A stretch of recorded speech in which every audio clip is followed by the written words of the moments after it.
Okay, great. And I think we're ready to get started.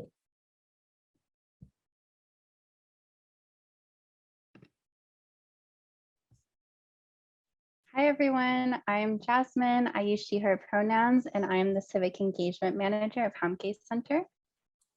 Hi, I'm Sammy. I use she and they pronouns, and I am the field coordinator at Hamkae Center.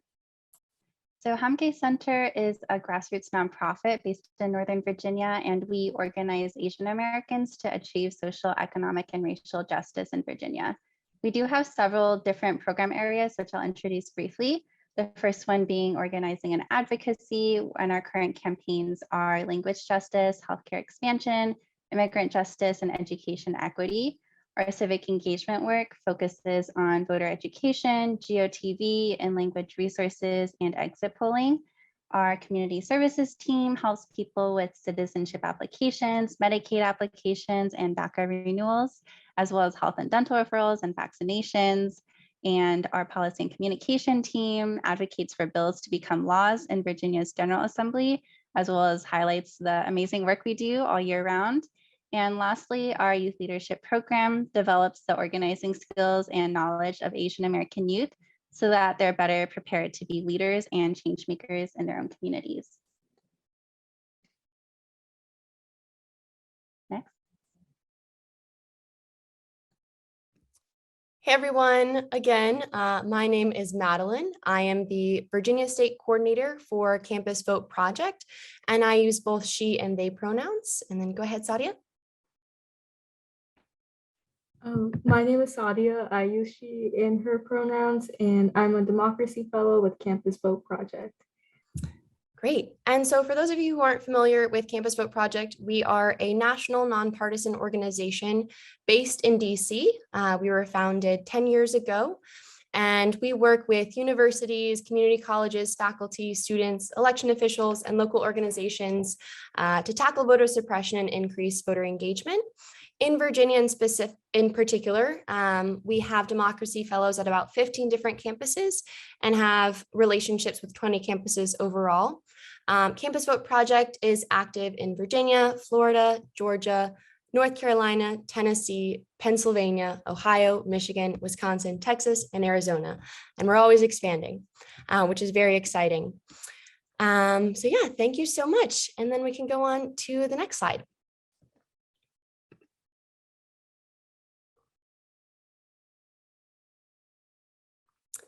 Great. So here's a little bit of the agenda for tonight. So first, we're going to start talking about civic engagement in elections, as well as kind of going over upcoming elections that we've got.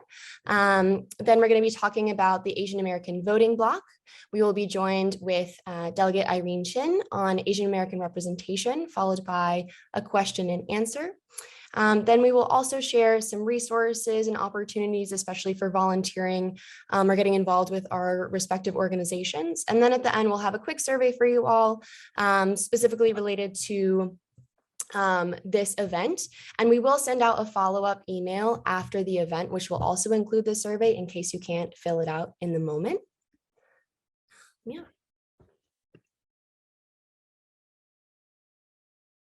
Okay, great. So now we're going to talk about elections in Virginia. And Saudi, you can actually go to the next slide. Great. So obviously, there are a couple really important steps when it comes to being civically involved. One of them is turning out to vote. In order to vote, right, we need to register to vote. It's important to be educated and learn what's on the ballot, make a plan to vote, whether that's you want to do early voting in person, absentee, or vote on election day. And then also super important to get your friends, family, and general community members involved in the electoral process. We do have the primaries coming up, and a lot of the things that will be on the primaries, as well as the general election in November, will be folks running for House of Representatives, maybe some special state legislative, school board, municipal government, recalls, and ballot measure. All of that is going to be kind of dependent upon where you were registered to vote. So make sure to check out some different resources. Two of the ones that I always suggest is ballotpedia.org. and vote411.org. You can also always go to the Virginia Department of Elections to figure out what specifically is on your ballot. But yeah, then we're going to go on to the next slide to talk a little bit about redistricting. Yeah, so for the past couple of years, maybe you all have heard about redistricting, the super fun process, which happens every 10 years to redraw political district boundaries to reflect population growth and changes. So the redistricting process varies from state to state. Virginia's redistricting started with the Commission of Citizens and legislators from both parties once we got the census data last year. However, they were unable to agree on how the map should be drawn, so it ultimately went to the Virginia Supreme Court. They appointed two special masters to draw the maps, which were then approved by the Virginia Supreme Court at the end of December. So all upcoming elections will use the new maps. Some district lines have changed, so it's super important to check your polling location before you go and vote, because they may have changed from the last time you were voting.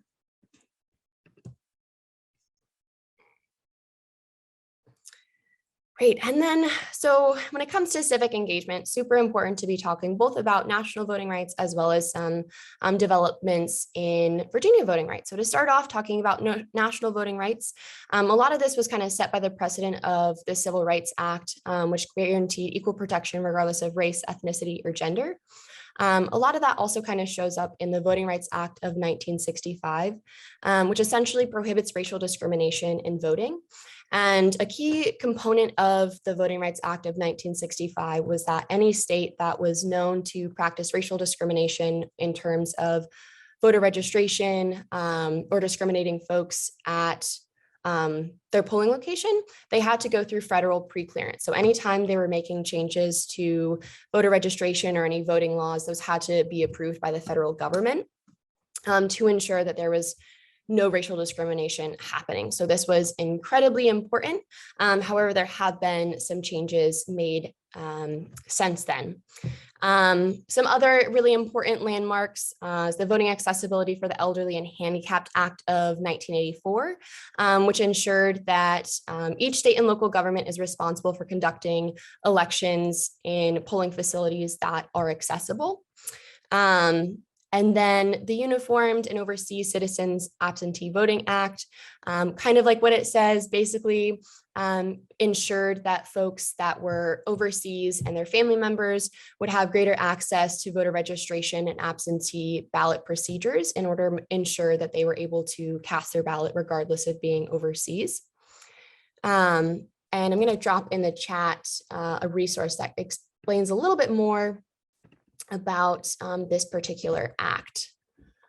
And then some other really important ones, especially in terms of working with college students, right, is the Higher Education Act and voter registration.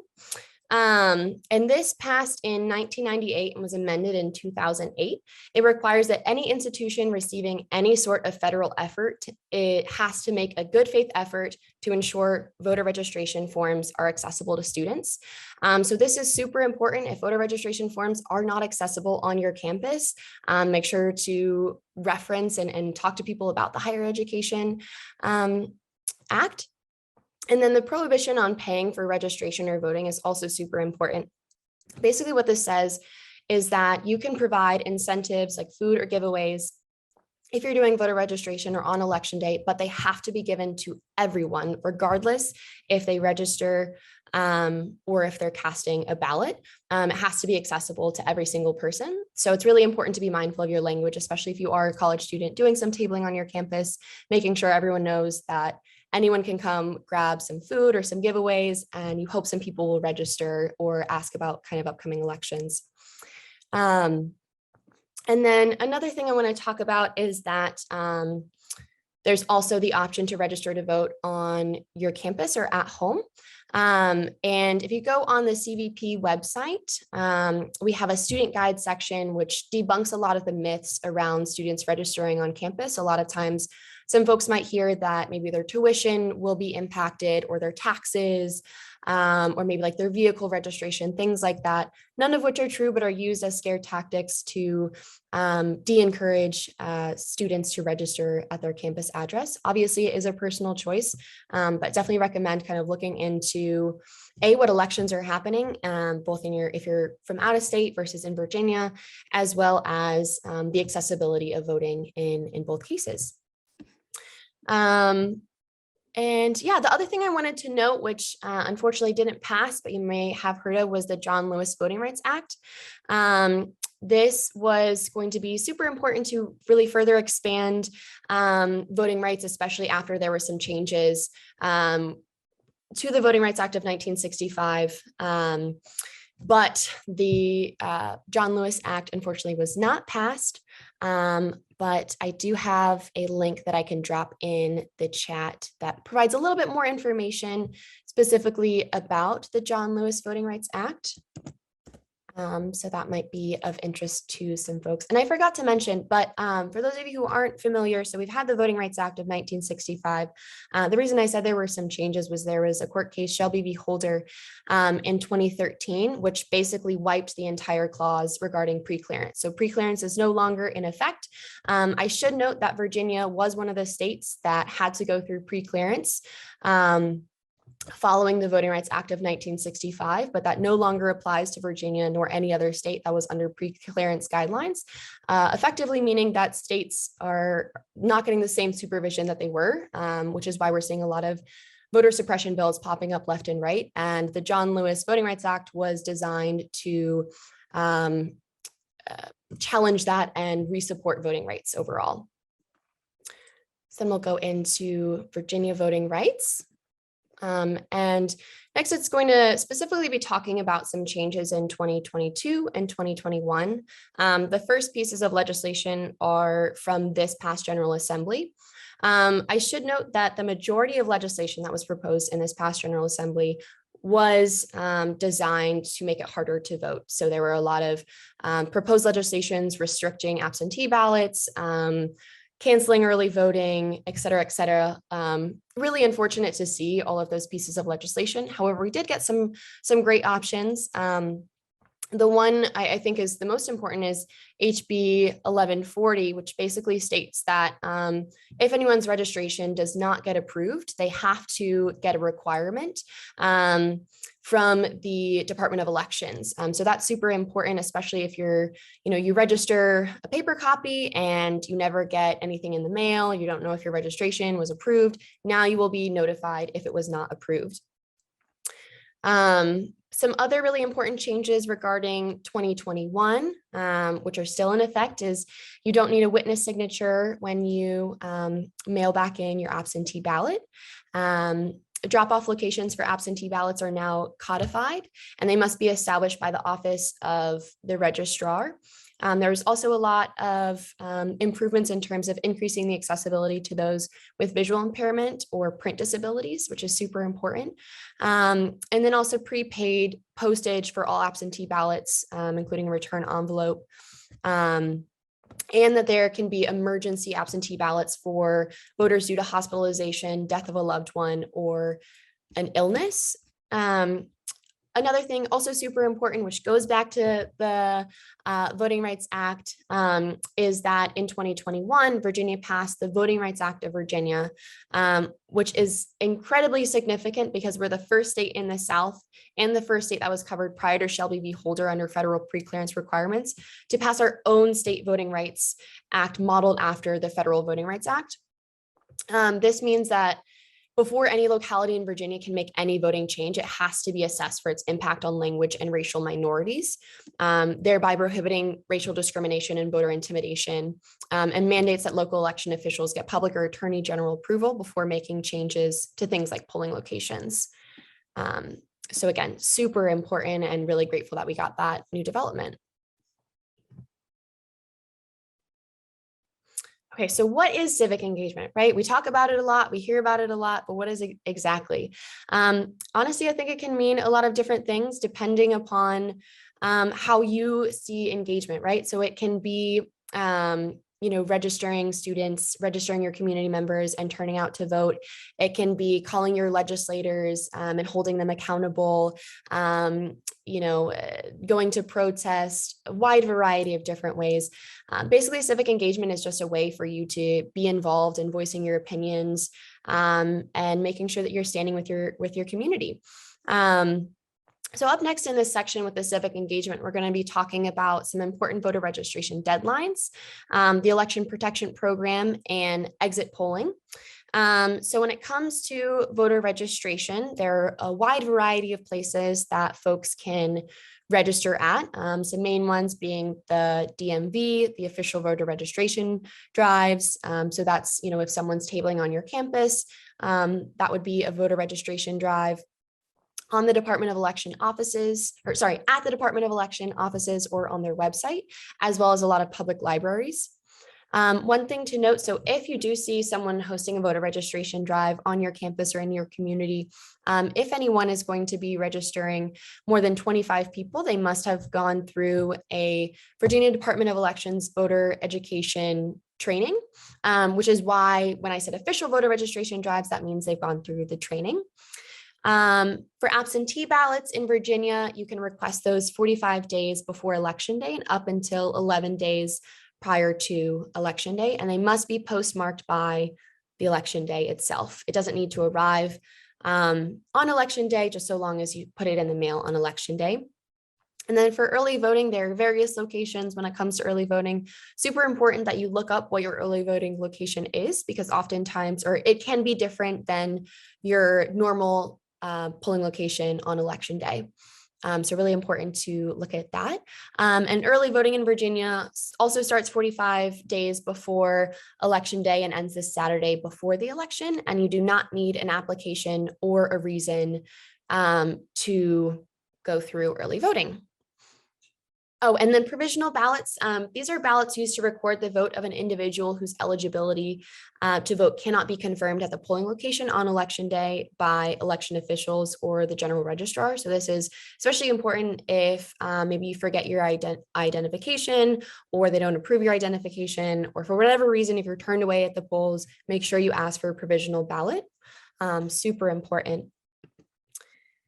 And then election protection is an incredible resource. Election protection is basically a way that, Sadia, you can go to the next slide. If anyone faces or sees any issues at a polling location, they can contact election protection, and folks at the election protection hotline can answer any questions people have regarding to voting. And that can also be a place where you can report incidents that you may witness. So it's a super important avenue. One thing that's really wonderful about election protection is their hotline is available in a wide variety of different languages, which is really important when it comes to accessibility for folks who may not be English speakers, to ensure that they're getting the information they need to cast their ballot and register to vote overall. And then lastly, when it comes to the civic engagement section, actually not lastly, second to last rather, is exit polling. So exit surveys are done at polling locations with a higher Asian American population density. The results of these surveys help to empower these communities to be visible and heard and amplify the Asian American community throughout Virginia. So some example questions that folks might see on the survey are things related to demographics, maybe who you voted for as governor, most important factors that influence your vote. Do you agree or disagree with the vaccine mandate? And do you support increasing language access in state and local public? So this is not going to be at all polling locations, but again, at those that have a higher Asian American population density.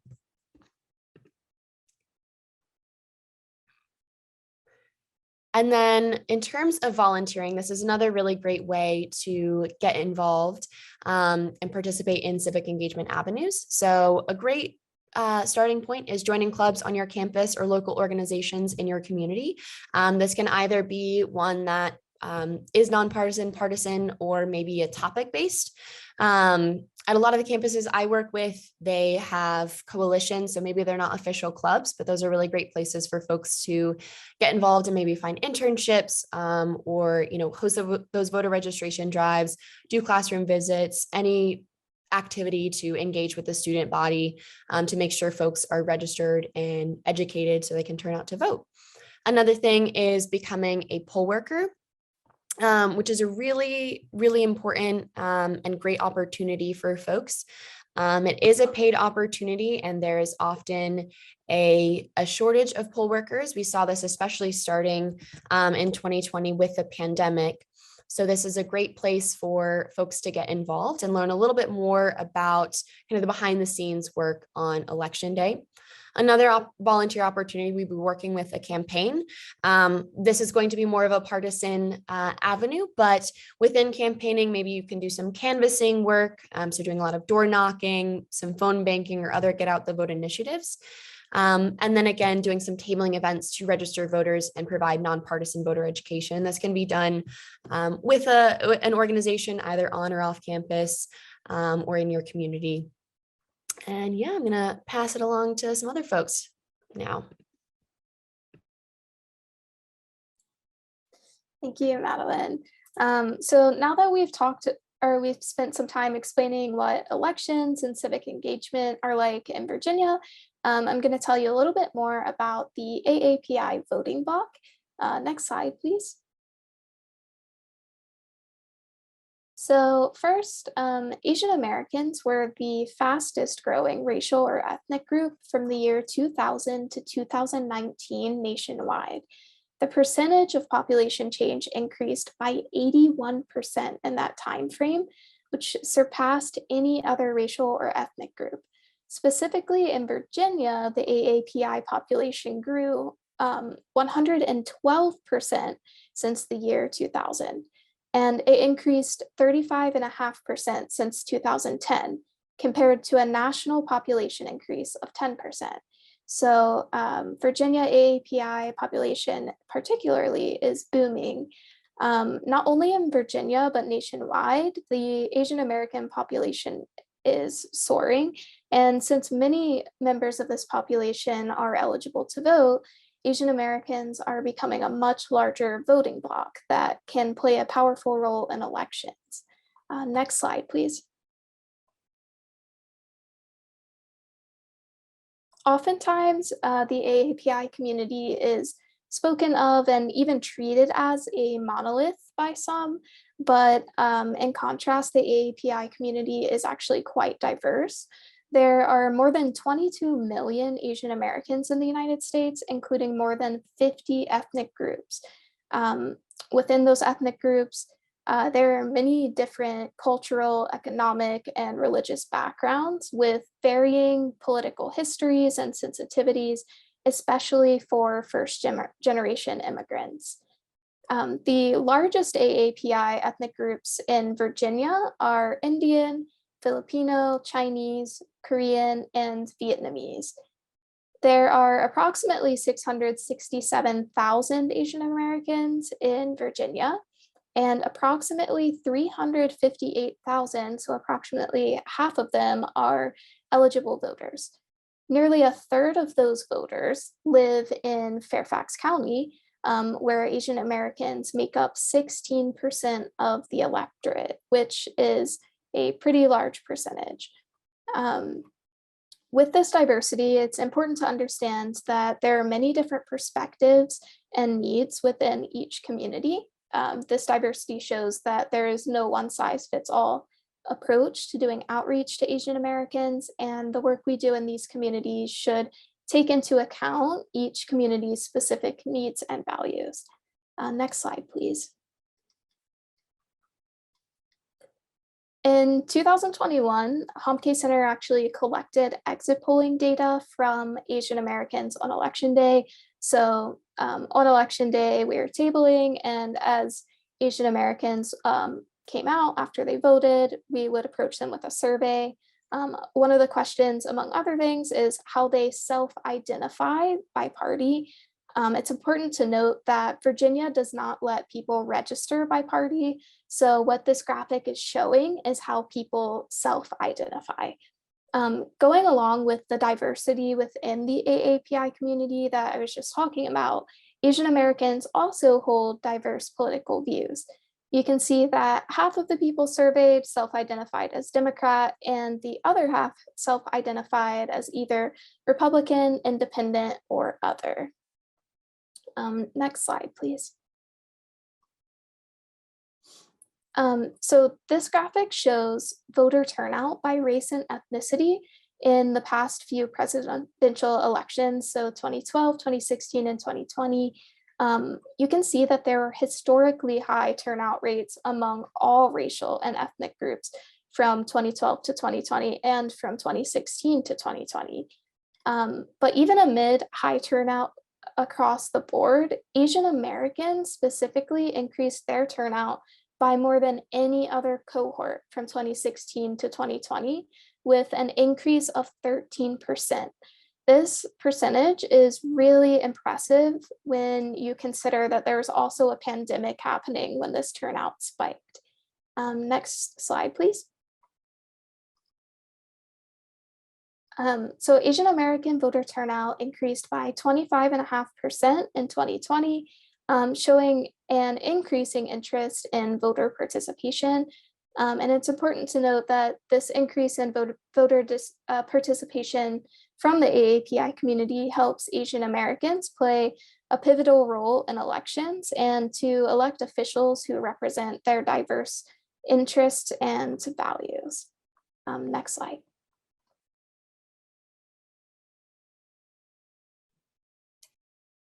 Thanks, Sammy. So now that we have some background on what the AAPI electorate looks like, I'm going to go over some of the challenges that the AAPI electorate face in particular. Next slide, please. So we're going to start with data disaggregation. And one of the reasons why data disaggregation is so important is that it helps us understand different voting blocks, issue priorities, and voting patterns.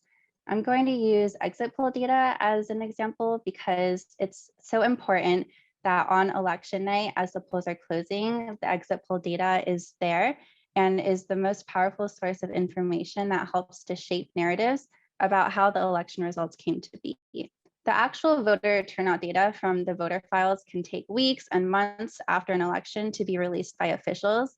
And by that time, any false election narratives based on faulty data has already been cemented in the public's narratives based on, it has already been cemented in the public's understanding and is really difficult to change at that point.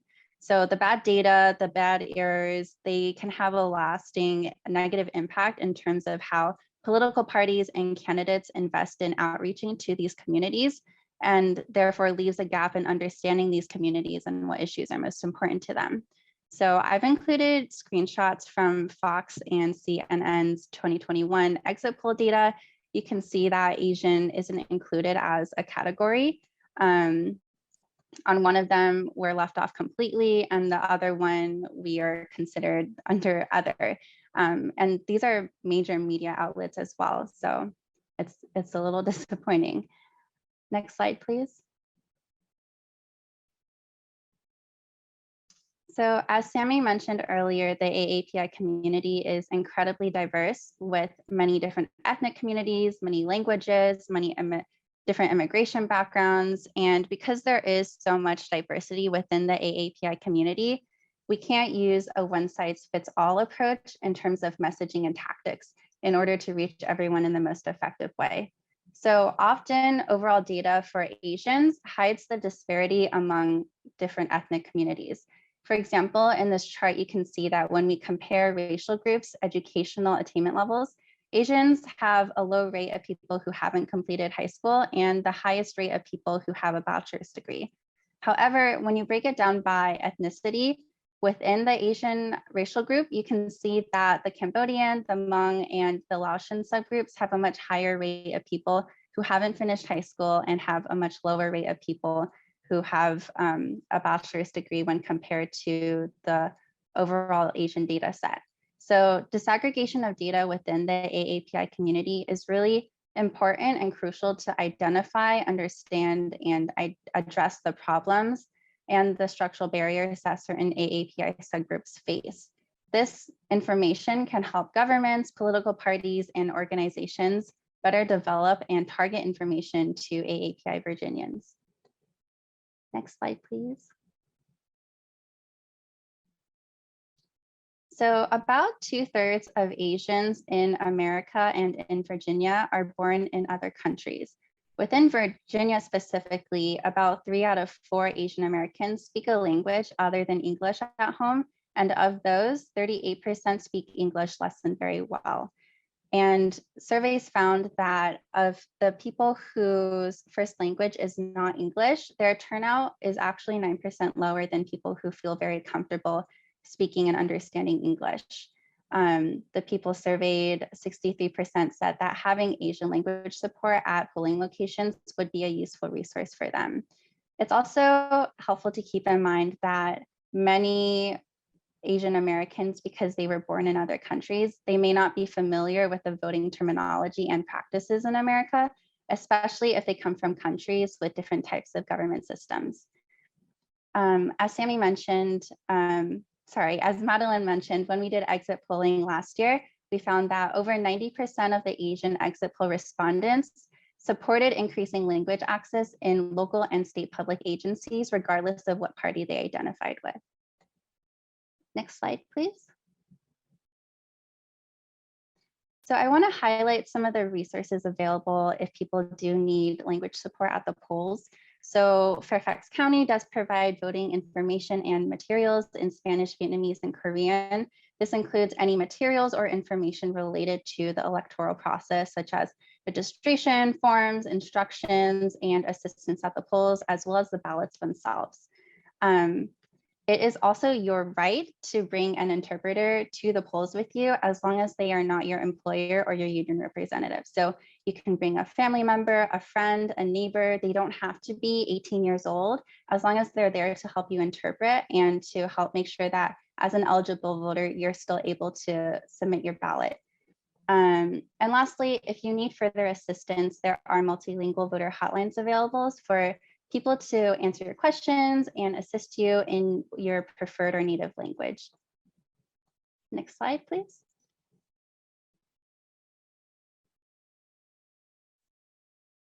So before we talk about disinformation, I want to make it very clear that disinformation is not different political views.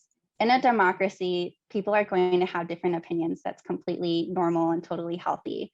Disinformation is false information that is intentionally spread to mislead people. Disinformation actually threatens our democratic process by misinforming voters with false information on which they may base their vote on. So some examples include false information about the candidates, false information on how to vote, false information about election integrity and election results, and so on. It's really important to present accurate and biased information so that people can make their own informed decisions for themselves. In terms of the Asian community, disinformation is a cross-platform phenomenon because not all Asian Americans use the same communication platform. For example, my family is Taiwanese, so we use Line, but I know Chinese Americans tend to use WeChat, while Korean Americans tend to use KakaoTalk, and Indian Americans tend to use WhatsApp, and Vietnamese Americans tend to use Facebook. So there are so many different platforms and different languages, which also makes it harder to monitor, track, and report problematic narratives. As a result, it's also really hard to push back with quality information. Next slide, please. So in terms of combating disinformation, the first step should always be to check if a claim is verified by other reputable sources and check where this news is coming from. Check the source of the information. If it is disinformation, we want to report it. We do not want to share the disinformation, even to point out that it's wrong, because it just amplifies the reach of the disinformation that's out there. If you know the person who's posting it, chances are they may not even know it's disinformation. And so it's always helpful to try speaking with them privately and kindly about what your concerns are and lead them towards factual resources. Another way to help combat disinformation is for political parties and candidates to build trust in these communities. This includes like committing to outreach, budgeting for translation services to make sure that people have access to accurate and unbiased information. About half of the AAPI voters surveyed in 2020 said that they were not contacted by any major party, even in front of such a very important historical election. It's also important to keep in mind and meet the community where they're at. We need to understand the experiences and the traumas that different communities have gone through in order to understand where their viewpoints come from. So more in language resources, more in language outreach, voter education on how elections in America work. And there are already grassroots groups that fact check and translate articles into people's native languages to help reduce the barrier in accessing American politics and to provide a trustworthy alternative to unverified information. Lastly, data disaggregation, again, is really helpful for us to better understand the disinformation challenges that different AAPI ethnic groups face. Next slide, please.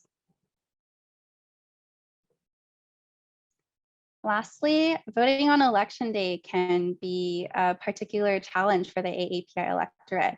So in the 2020 survey conducted by AAPI Data, API Vote, and AAJC, they found that AAPI voters were more likely to say that we were too busy to vote due to schedule conflicts.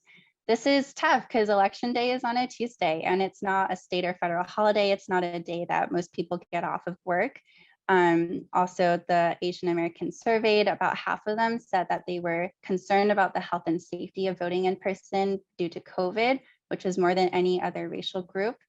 And they also found that Asian Americans used voting by mail significantly more than any other racial or ethnic group. So these data points underscore the importance of expanding the voting rights that Madeline mentioned earlier. This includes no excuse absentee voting, expanding the early voting timeframe, and repealing the photo ID requirement.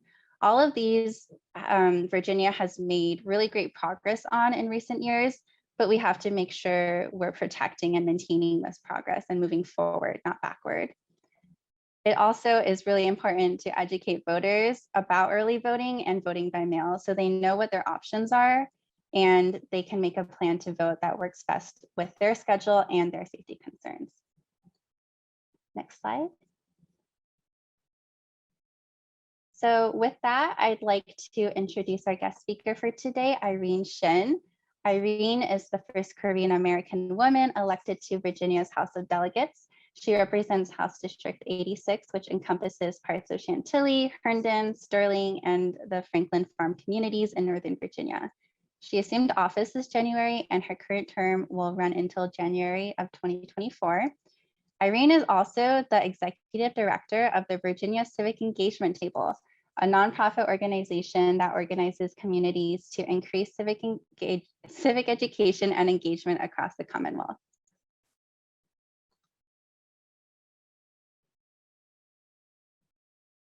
Sadia, can we stop the screen sharing? Thank you.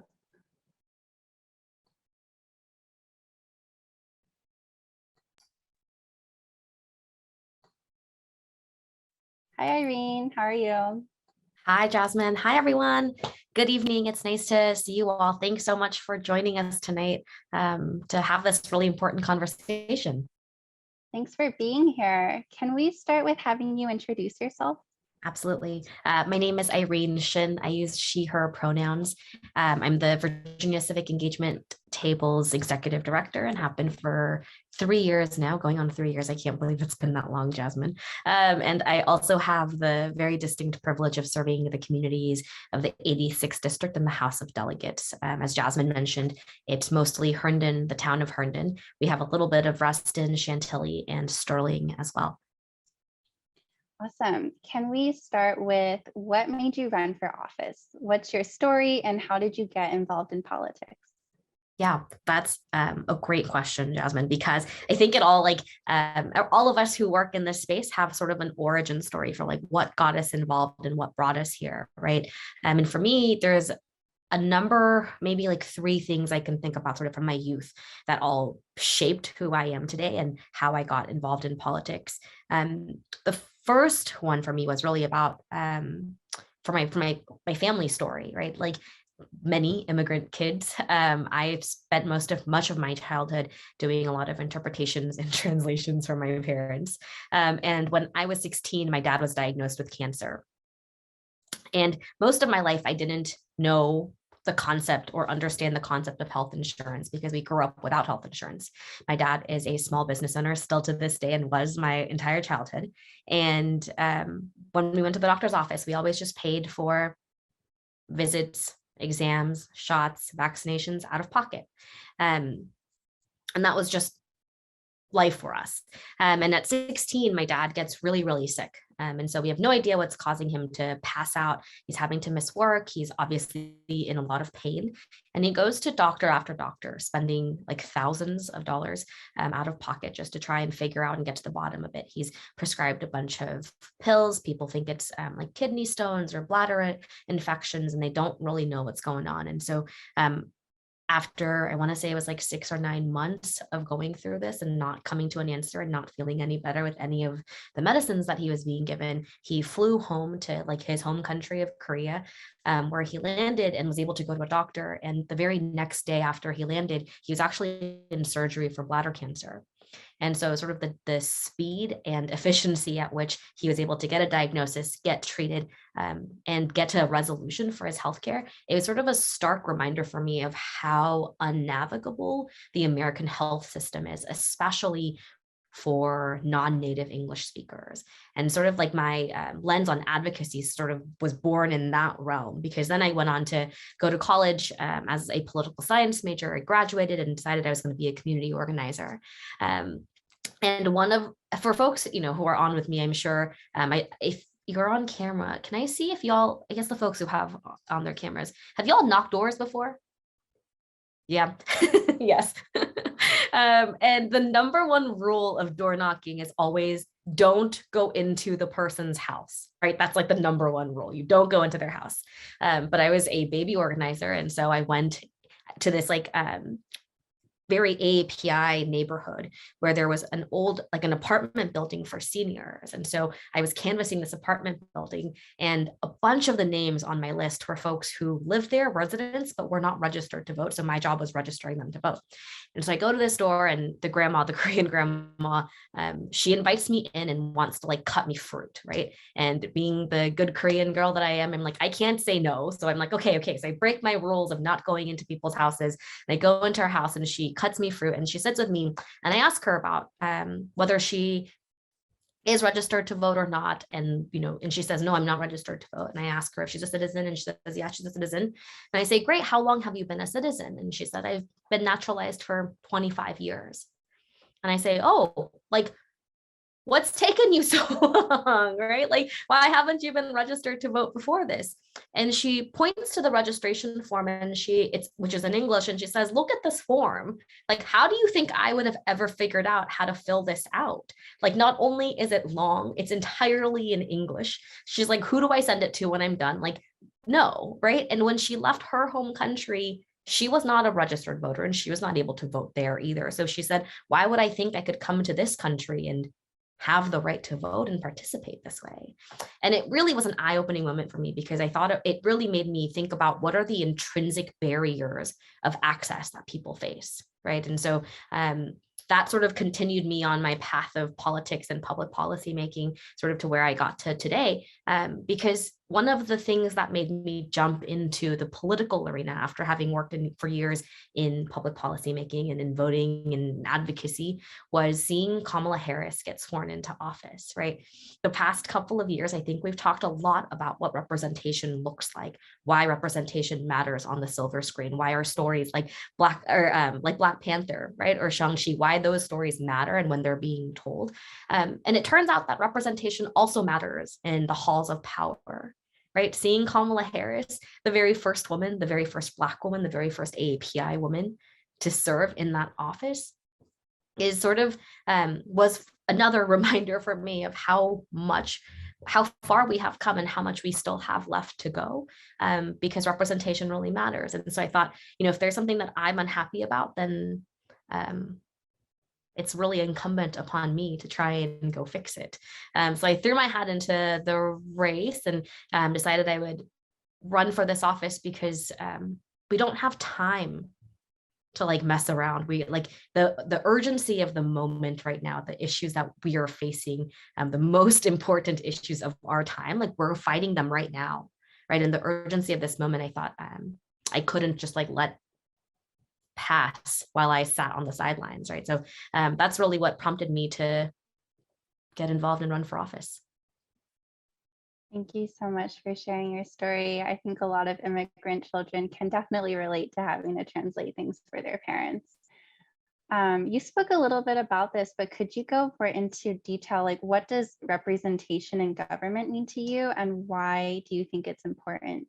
Yeah, absolutely. I think for obvious reasons, right? I think about the General Assembly here in Virginia. The Virginia General Assembly is 403 years old. Before the House of Delegates was the House of Delegates, it was the House of Burgess. And one of the titles the General Assembly is really proud of is being the longest continuously running English-speaking elected body in the world, right? So that's like a title that they were very proud of. It's real old school. And so when you think about who was first in that class of General Assembly members, in 1619, they were all white, they were all men, and they were all property owners. And I am none of those things, right? When I think about representation and why it's so important to make sure that we're building a democracy and having representatives who reflect not just our communities, but our values, right? The way that we show up into those rooms to share our narratives, to share our lived experiences, because like, I can assure you that in most of the rooms that I go into in Richmond, most of those folks don't have any idea what it's like to have to translate for your parents at a PTA meeting. Most of those folks don't understand what it's like to have not lived with health insurance, right? Most of those folks don't understand what it is to have the same sort of experiences that we do, right? That are sort of unique to our immigrant stories. And so I think that representation, even if it's just being in the room where those decisions are being made, is so incredibly important, because at the end of the day, I am a very ardent believer that the policies that impact us the most, right? The communities that are most impacted by the policies that come out of Richmond, those are the communities that should be in the room having a say in what those policies ultimately look like, right? Because how do you make policies for a community that you don't actually understand, whose lived experiences you don't share, right? And so I think representation in government is so incredibly important. And I am a bit of a nerd in this way, that I really think state and local politics is the bread and butter of engagement, right? If you care about an issue, chances are really good that that issue is impacted by your state and local government. So getting involved at the local level is really the most important way that you can become a good advocate for your community and for the things that you need in your neighborhoods. As an Asian American delegate, as the executive director of VSET, the Virginia Civic Engagement Table, what is your perspective on what it takes to mobilize Asian American voters to turn out to vote? Yeah, that's a great question, because I feel like it's the age-old question we keep trying to answer, like decade in and decade out. And I think a couple of things. One thing I want to dispel the notion of is that it requires AAPI candidates on the ballots to turn out AAPI voters, because that's just not true. Two, I would say that there's something about AAPI communities, not just I would actually say that this is probably not just for AAPI communities, but it is something that I can speak to because of my own lived experiences.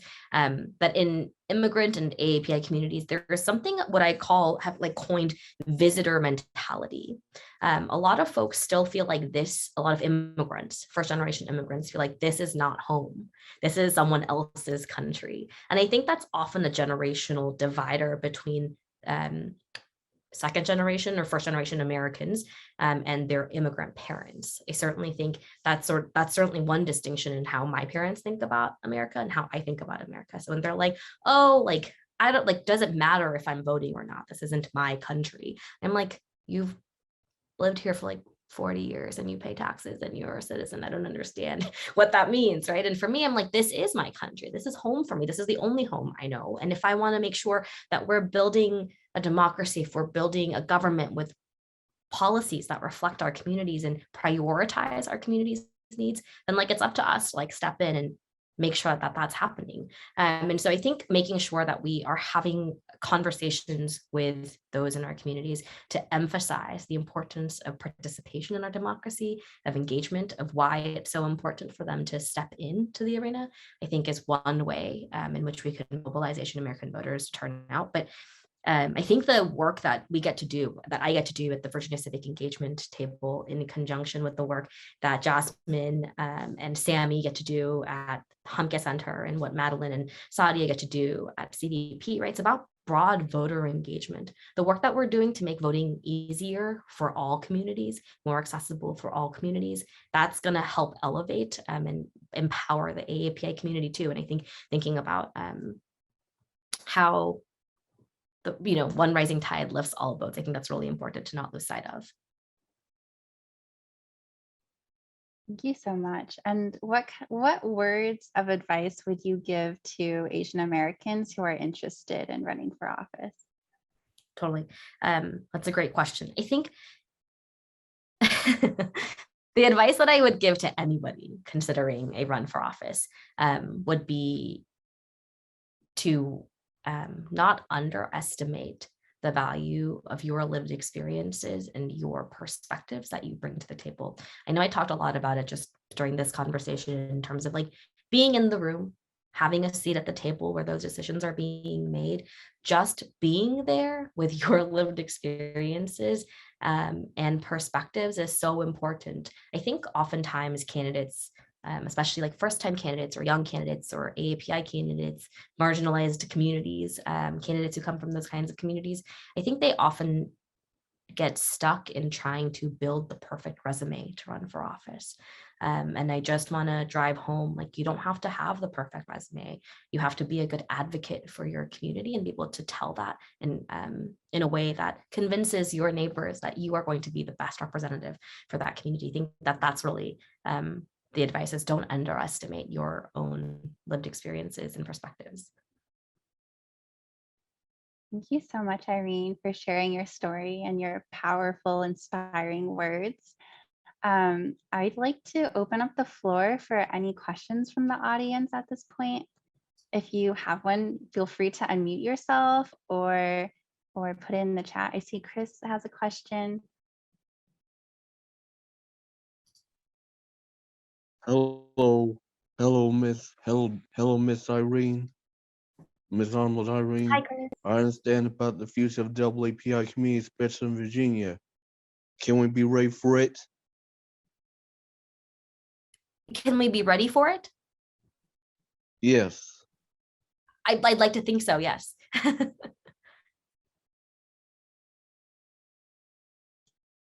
Chris. Any other questions from the audience?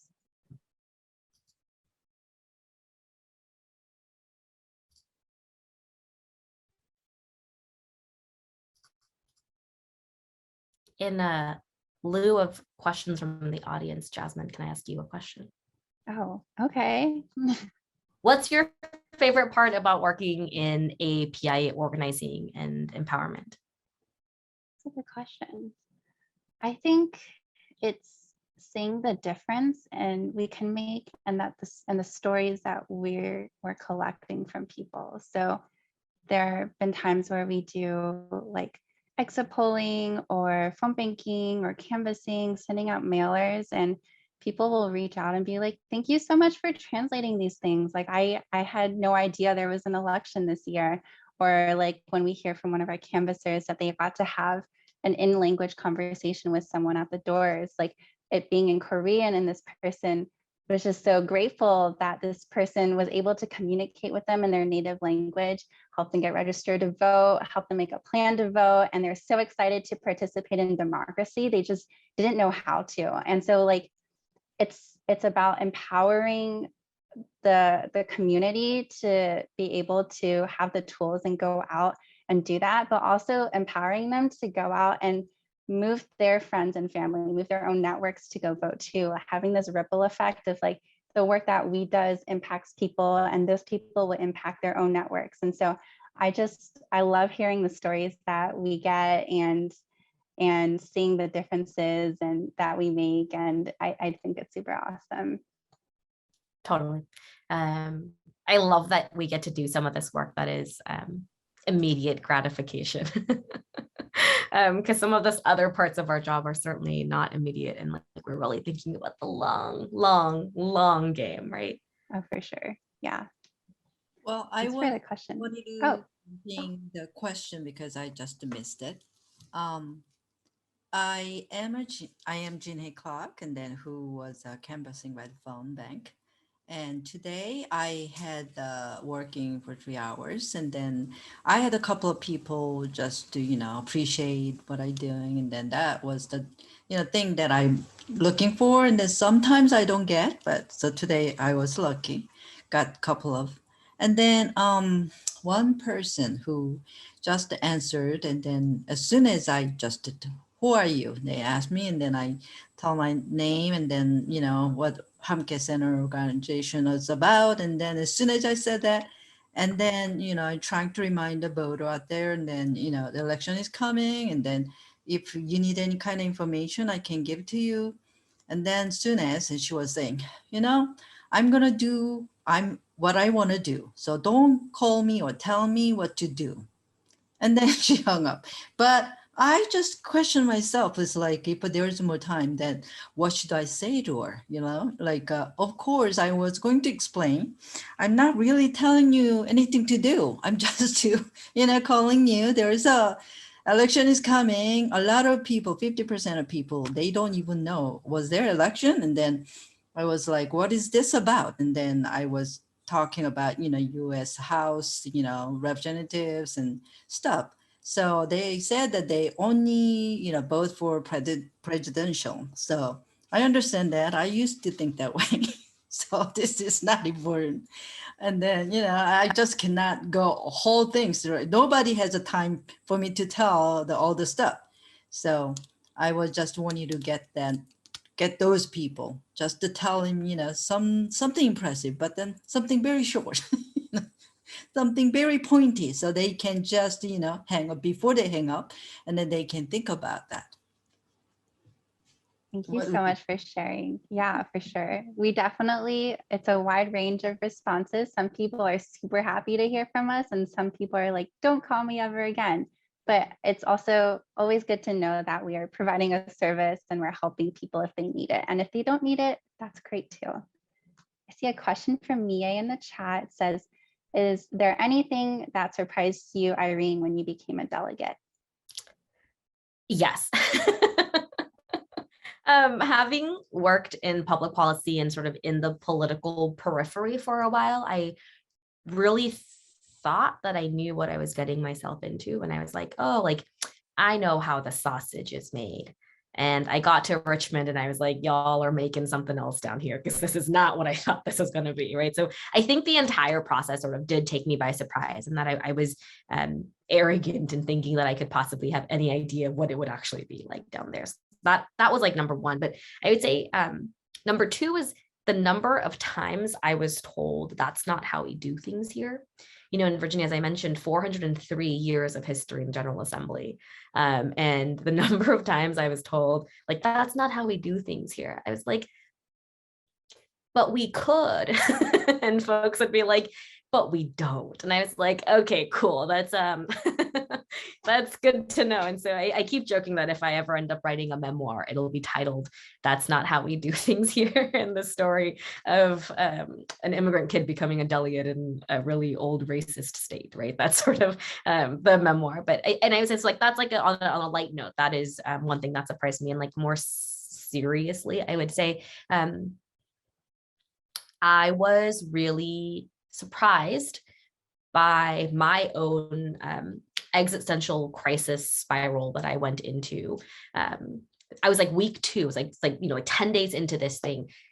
And I would see some of my counterparts and colleagues on the other side of the aisle talk about things like, critical race theory, or about banning the stories of civil rights activists and voting rights movements in our curriculum. And I was like, I don't understand how you are like a real person. Like, I always thought about the difference, or the distance between a person who had those views as like trolls on Twitter, but like this person was a real life person standing before me telling me that like AAPI hate and like the story of Vincent Chin shouldn't be told in our schools and classrooms, right? And I was like, I don't understand how we can I don't understand that, right? So that really did take me by surprise, sort of the level of deep partisanship and the divide between how the deep partisan divide and how I see some things and the perspectives of some of my colleagues. That really did take me by surprise and set me into an existential crisis, truly. That definitely sounds like a difficult environment to be in. We have a question from Kevin in the chat. Is there a more concentrated outreach of AAPI voters in Nova over other places? I just saw now in the Fairfax County Register that Fairfax is the only jurisdiction in Virginia with additional language requirements, which shocked me given how diverse Loudoun, PwC, and Hampton Roads is. I'm happy to take a crack at that, but I'm sure, Jasmine, you probably have some good insights here too. I would say there is a more concerted outreach for AAPI voters in Nova, just because that's where the concentration and density of AAPI voters tends to be in our state. As I mentioned earlier in the chat, Kevin, there is a Section 203 formula that localities and jurisdictions follow. And unfortunately, the barriers of that are pretty high before they start to trigger. So Section 203 says, if there are more than 10,000 voters in a jurisdiction, or more than 5% of all voting age citizens in a jurisdiction, then that jurisdiction is required to have the language translations available, right? So in Fairfax County, for example, you talked about Mandarin. The Mandarin piece of it is because there are not more than 10,000 Mandarin speakers in Fairfax County who only speak Mandarin. That triggers that threshold, right? So that's sort of where we are. And I think a lot of the local jurisdictions, including Loudoun County and PwC, I could be wrong about this, but I thought PwC did translations in Spanish because they have a pretty significant Latinx population and community in PwC. But I think a lot of the localities are trying to sort of skate by without triggering the Section 203 formula threshold. Especially, and Jasmine and Sammy did a good job of talking about the demographics and the disaggregation of AAPI languages, right? Even in the Indian American community, there are a number of different languages spoken. And so the locality will say that's not X number of people who speak that specific language, and therefore it doesn't trigger it for us. So I think localities do a lot of sort of side skirting. And that's why I mentioned in the chat, it's so important for our communities to start advocating to these registrars' offices and the electoral boards or election boards, because it matters, right? You can say I hear you on not adhering, not triggering the Section 203 formula, but it would be really meaningful for our community because there is X number of these community members here who require and would be so much more helpful in including them in the democratic process. I think that advocacy is such a big part of how we get to push localities and jurisdictions to provide more translations. Yeah, I want to echo. Oh no, please go ahead. Okay, I just want to echo what Irene said. Sammy told us that a third of Virginia's Asian population is only in Fairfax County. And I also want to add that just because a certain language doesn't reach the Section 203 threshold doesn't mean that the jurisdiction can't voluntarily provide language assistance anyway. For example, in Fairfax County, only Vietnamese is federally required. Fairfax County is federally required to provide materials and information in Vietnamese, but they are not federally required to provide information in Korean. They did that because there were a lot of like community organizers and community members who spoke up and said, like, we need this, and there is a very high number of people, even if they don't reach the threshold, who need this resource. And so that's something that the county did voluntarily, not federally mandated. So it is definitely, to echo what Irene said, it definitely makes a difference if community members speak up about what kind of resources they need from the counties. Thank you both. Yeah, there's a lot of food for thought for me, especially since maybe just in my circle, but it feels like there's quite a few people in Mandarin and in the community that use Chinese for more like complex issues rather than English.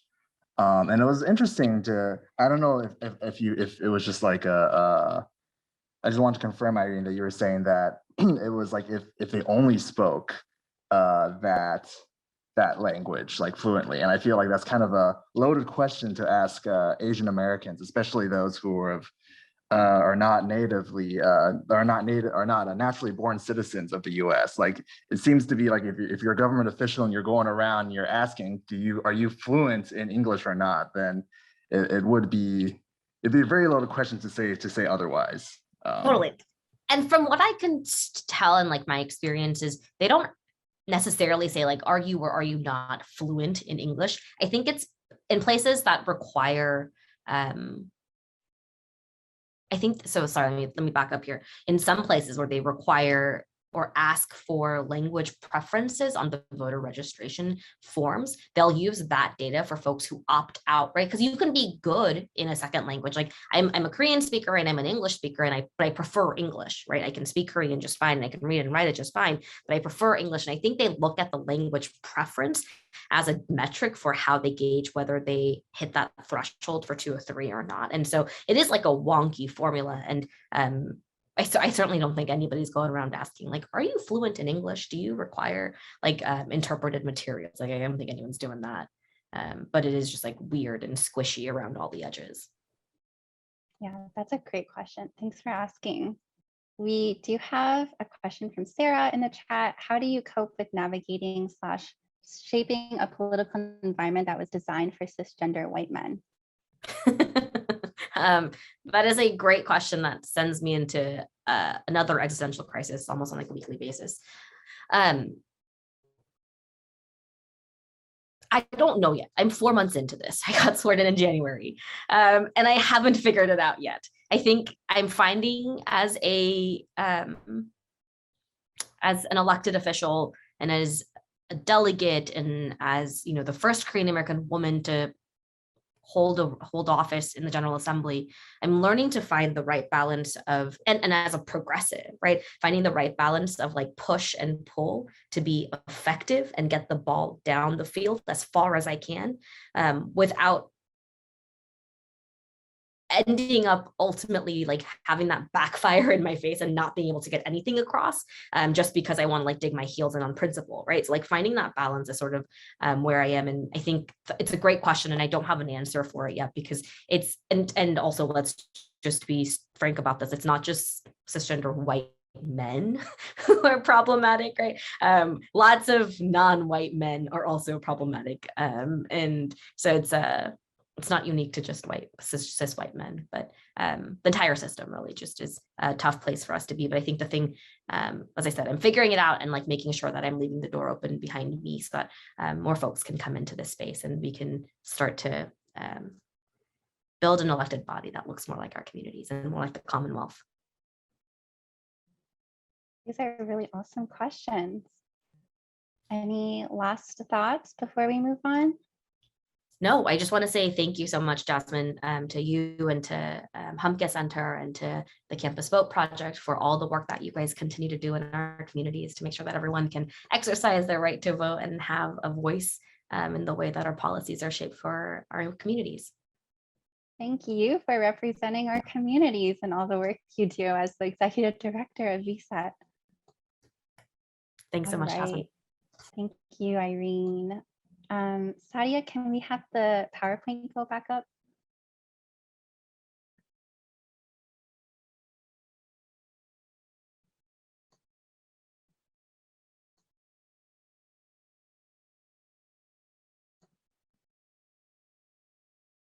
Awesome. Thank you so much. So again, Sammy and I are from Hamkae Center. We organize Asian Americans in Virginia for social, economic, and racial justice. If you'd like to keep in touch, I've included our emails, our website, our social media handles. I also want to highlight some of the resources we have and opportunities to get involved. So first one is voting information website. It has information on how to register to vote, how to make a plan to vote, also translated into Korean, Vietnamese, and simplified Chinese. Second, we are in the middle of phone banking Asian American voters in Virginia to help them make a plan to vote. So if you'd like to sign up and volunteer with us, our first phone bank shift is actually tomorrow at 6:30 p.m. and we'd love to have you join us and help people make a plan to vote and get out the Asian American vote. Next, our summer internship is accepting applications. I mentioned earlier, we do have a youth leadership development program.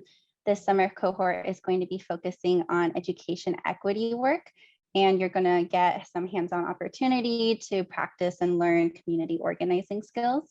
And lastly, if you'd like to stay up to date on our work and any other future opportunities, upcoming events that you can get involved with, I've included the link to sign up for our newsletter. Next, please.